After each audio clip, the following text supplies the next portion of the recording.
Just hear that music flowing. It's me, John Avenger, once again, guys. I'm hearing the overture of 1812. I just got back from seeing Mission Impossible Dead Reckoning Part 1. Yeah, and I survived. Because I really enjoyed the film.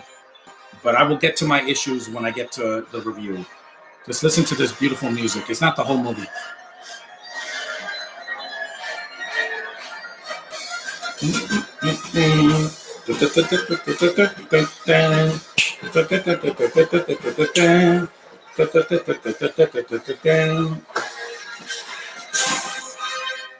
Plus, this saved my summer because it was really freaking awesome. There are problems though, but it's like a 9 out of 10 for me on IMDb. And it saved the summer from this jinx of flops that we've had since the month of May, or hell, since the month of February. And don't worry, this is not copyrighted.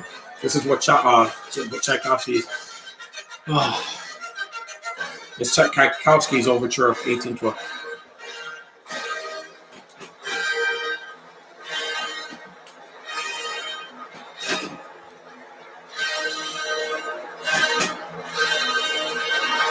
And done.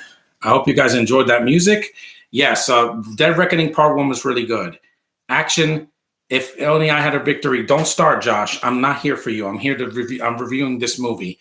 No spoilers, because I know my friend Evan wants to see this movie next week for his birthday. It's worth it, Evan. The action is phenomenal, just like the last movie.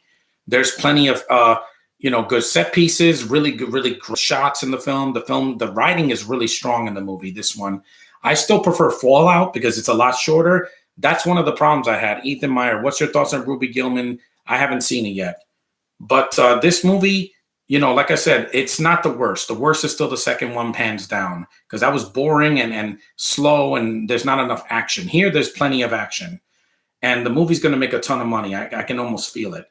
But since it's the first part, it's going to make more money next year when the second part comes out. It looks great. It was worth the 5-year wait, unlike some movies that came out in the last couple years. And like I said, it's not a cheap-looking movie. It doesn't get CGI heavy until the third act, which I'm not going to say anything.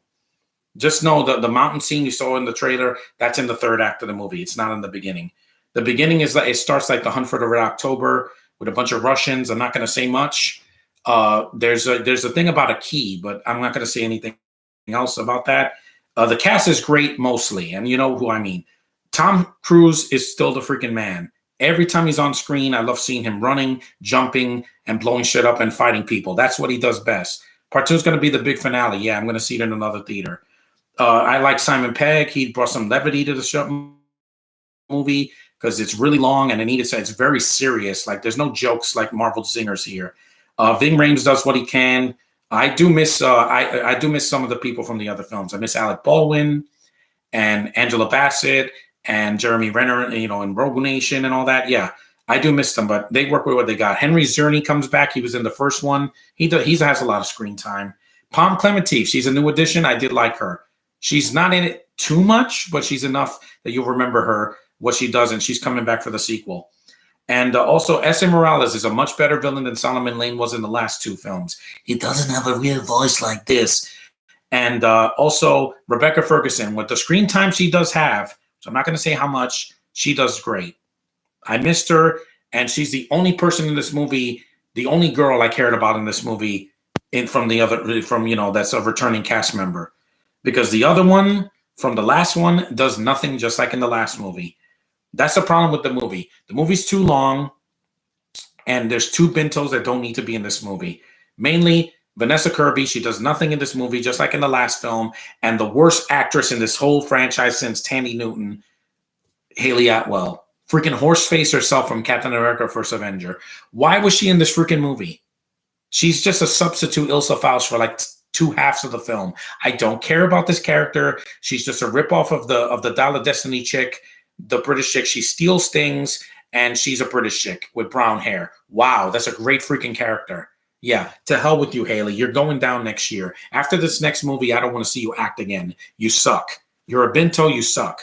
Vanessa Kirby's not in the film that much either, but, even when she tries to, in the third act, I don't want to say anything, but she's just not good. McQuarrie made a mistake casting her. Haley Steinfeld would have been much better. Her or even freaking Kaylin Deaver. I would have at least bought her as a thief more because she's younger. She has more to lose. Hey, what's up, Milos? I'm doing my review for Mission Impossible Dead Reckoning Part 1. No spoilers because I don't want to spoil anything. The ending, I'm not spoiling it. See it for yourself. This is one of the most expensive films ever made, but it's going to make its money. Haley shouldn't do that, nor Kaylin. You're wrong, Josh. This movie was not the disaster you said it was going to be. Yes, there's problems. Like I said, long running time. It's the longest of the franchise, been 20 minutes shorter, just like Guardians 3 and just like The Flash. Is it better than The Flash? Hell yeah. It's better written. There's no stupid jokes in it. And it doesn't have any cameos that are just not needed. There's some people in the beginning that didn't need to be there. Like I said, Carrie Elwes, Rob Delaney, and Dina Varma. Why were they in the movie? They were just there to die or be saved. That's it. That's all these freaking worthless bintos are in the movie for. There's these two guys that are chasing after Ethan throughout most of the film. You saw them in the trailer.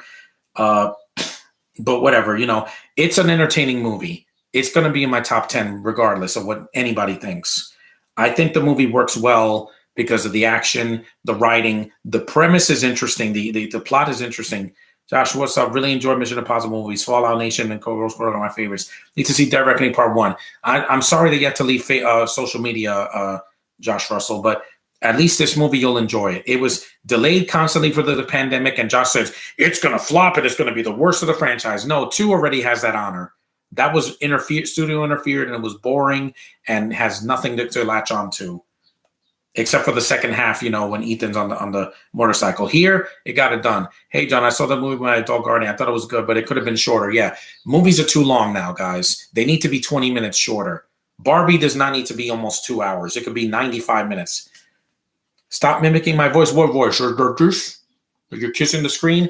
I'm not mimicking anybody, okay? I said Haley Atwell sucked in this. She sucked more than Haley Steinfeld did that you said in Hawkeye. Hawkeye, she made mistakes, but she's young. Atwell's what, like 40 years old now? There's no excuse anymore. She's a horse face just like Emily Blunt, and I don't want to see her act again. Got it? Good. And Vanessa Kirby, I swear, in this movie, she doesn't blink. She's like this the whole time.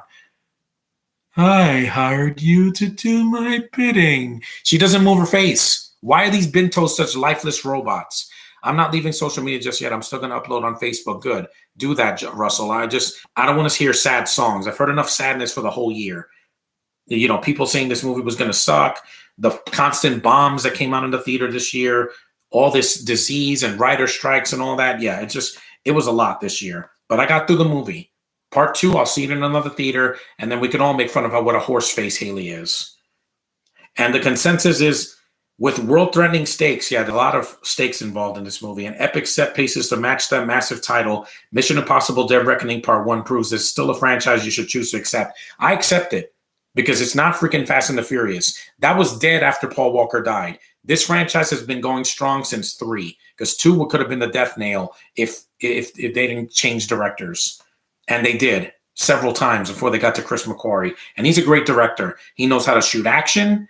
He cast Tom Cruise well. He knows how to direct him. He has good dialogue. It's not cringeworthy mostly. It's just when Haley shows up that I'm like, you can't act. Okay, go back to the UK. You don't need to be here. Mariella was in 2 scenes, Josh. That's all I'm going to say. 2 flashbacks. That's it. 2. She has no dialogue. Pam was really good in her role, and so was Vanessa. And so not Vanessa. Forget Vanessa. Rebecca Ferguson was good, and also Simon Pegg, Ving Rhames, and of course Tom Cruise. But Haley sucks. Grace is not graceful at all. She's a dead duck in this movie, and the movie deserves all the praise that it got. It deserves to be the future of the summer of 2023. And hopefully next summer in 2024. It's good. It's not a CGI cartoon at the end. It's not. Is it perfect? No. Haley could have been cut out and would be much happier. But anyway, her career will be over after this next movie. I guarantee it. No more franchises for you to latch onto. Don't you dare do Star Wars. Don't you do the new DC. Don't touch Pirates of the Caribbean. Just stay away. Go back to where you belong. I'd rather see, if Karen was in this, I would have flipped. Because she would have been much more tolerable than this bitch with pants that can't act. You're not going to hurt yourself over this, Josh, because you're not going to do anything. I saw the film and I enjoyed it for Cruise and the action, the plot, and the spectacle, and how great the movie looks. And that it was a follow-up to the last movie and it still keeps going. They kept continuity. But like I said, it has problems. Too long, and there's some scenes that could have been trimmed, and Haley and Vanessa suck in the movie. They suck a fat, throbbing schlong. They're British. What the hell did you expect? They couldn't even act in their own franchises. But anyway, that's my review of Mission Impossible Dead Reckoning Part 1. The ending is a cliffhanger, but you guys already knew that. I'm not going to say anything. It ends the way it starts. That's all I'm going to say. But thanks for watching. I'm glad I finally got to do this. I have the proof I saw the movie. So there you go, you naysayers saying that the movie was going to ruin your life. No, it's not. After Force Awakens, there's nothing movies can do to hurt me the way they did. Haley did not rape me. I'm still got my manhood, and you're still a bitch. How do you like that? Huh? Yeah, eat my American asshole. Anyway, thanks for watching. Take care, and I'll see you guys hopefully tomorrow for another review. Later. Peace out.